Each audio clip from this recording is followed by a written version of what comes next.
paradox.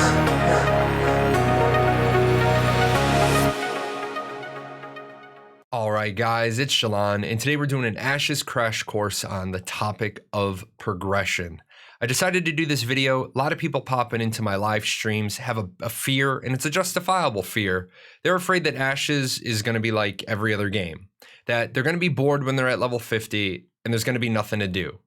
Now, it'd be really easy for me to just blow them off and say, what do you mean you're not going to have anything to do? You're going to have node sieges, castle sieges, different types of wars. You're going to have caravans to run. You're going to have naval exploration to do. But the truth is, that's not really answering their question. People are concerned about their own personal development, their own personal progression. So yes, Ashes of Creation is an MMORPG. It will have vertical progression. This is progress tied directly to your levels. And there's nothing earth-shattering here. I mean, you're going to be leveling to level 50. And as you level, you're going to be accumulating skill points that you put into skills. So you've got to put a certain amount of points here before you unlock this, and then before you unlock this, and you unlock this one. You're also going to be getting stats, and your character sheet will be seeded. Your racial choice will seed your stat pool. And then as you level in your adventuring class, your primary archetype, that choice determines how your attributes grow. So it's a pretty standard RPG, nothing new here.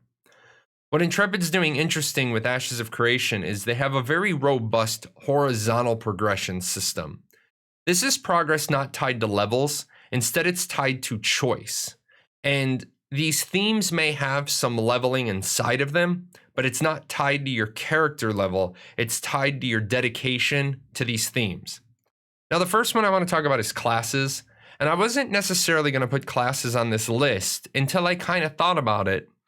Since your secondary archetype determines your class, every character has access to 8 classes, and how each 8 of these 8 classes plays is going to be a little different, so you will have to spend some time learning each of those 8. Now, we know that this can be changed, but we know you can't change your class on the fly. You're not going to be doing it in dungeons or in between bosses. And that's the easy horizontal progression. Let's get into social organizations. There's 3 different organizations in the game. You have the Thieves Guild, you have the Scholars Academy, and you have the Traders Company. You can only be a member of one at a time. If you switch organizations, you lose all your progress. Now, you will earn augments, titles, and cosmetics for being in those organizations. And yes, let's just discount titles and cosmetics right off the bat. Those are decorations. Let's talk about augments. Augments are the things that make your character unique. It's how you are able to customize your skills to your personal preference. I'm not going to deep dive into augments today. There's a link in the description below if you want to know more. But augments are going to be a very personalized choice, a lot of personal development. You're also going to get access to special shops. For your artisan crafting section, you're going to have access to special crafting dials. And again, that is personal development. And you will obtain rank in your social organization by doing quests. If you want to know more, you can do that at the Ashes 101 website. We also have religions. Ashes of Creation is a game with religious overtones to it, not real world religions. It's going to be based on 6 in-game religions plus an underrealm religion. Again, you may only follow one at a time. Now, the benefits here are augments again, except religious augments stack on top of other augments. So you are really going to want to know what augments can you get from which religion, and you're going to have to grow your role in the religion if you want to get access to those augments. And if you're a crafter, you're going to get access to special crafting recipes based on your rank and your role in the religion.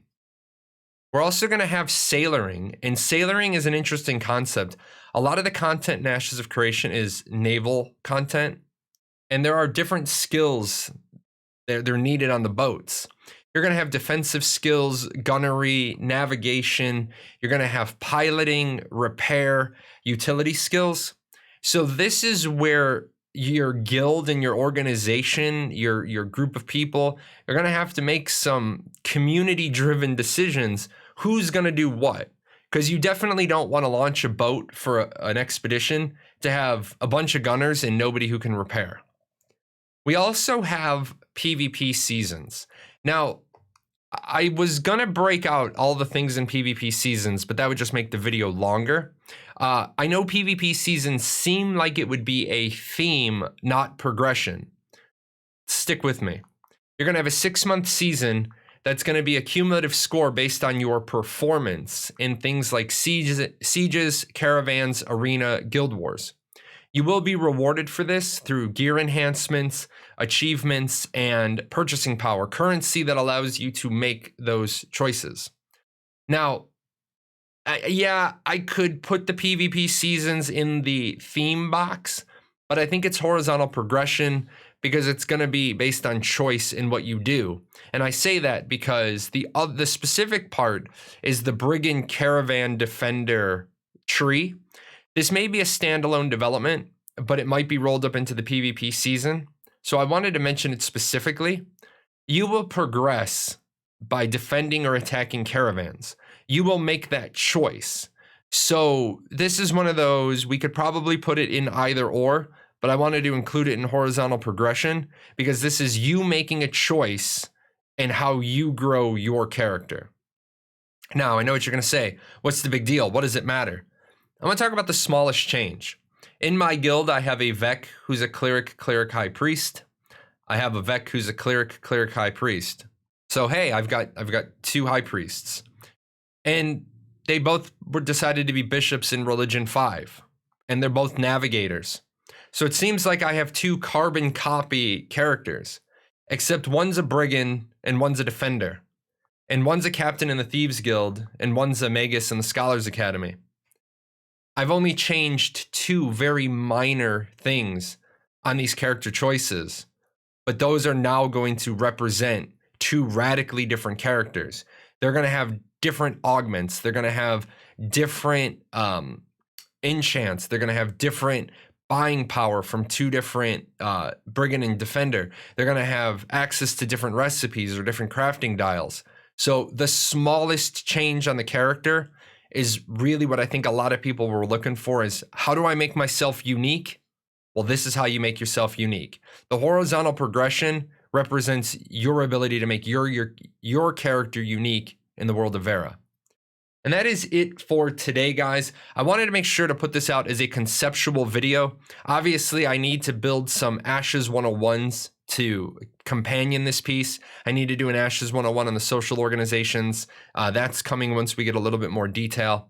I already have stuff over at Ashes 101 that will tell you about augments and the combat system. If you want to know more, check out Ashes 101. If this is your first exposure to Ashes of Creation, I welcome you to the hype train. If you haven't registered yet, shamelessly, I have a referral code down below. It's an affiliate link. I get a kickback, costs you nothing. If you have any questions, find me on Discord. I am Jahlon #0001. I also stream Mondays, Wednesdays, Fridays, and most Saturdays. I do a question and answer program for Ashes of Creation. Swing on by, ask your questions, get them answered live.